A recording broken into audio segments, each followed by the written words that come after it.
Orange, pink, tsaka light green.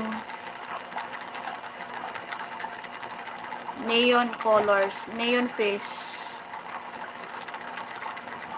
O, pagka bibili ako ulit ng ibang kulay pa. Yellow. Wala na akong yellow eh. Tsaka meron ding medyo dark green. Oo, ito oh. Merong isa dyan na eh. Panay-panay lapit sa camera eh.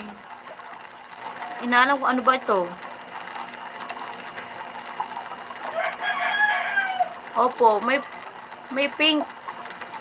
Tsaka may parang orange na red orange ba yan?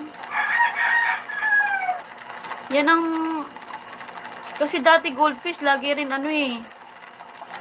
lagi rin nagpapaalam. Ito yung mga medyo matagal talaga ang buhay.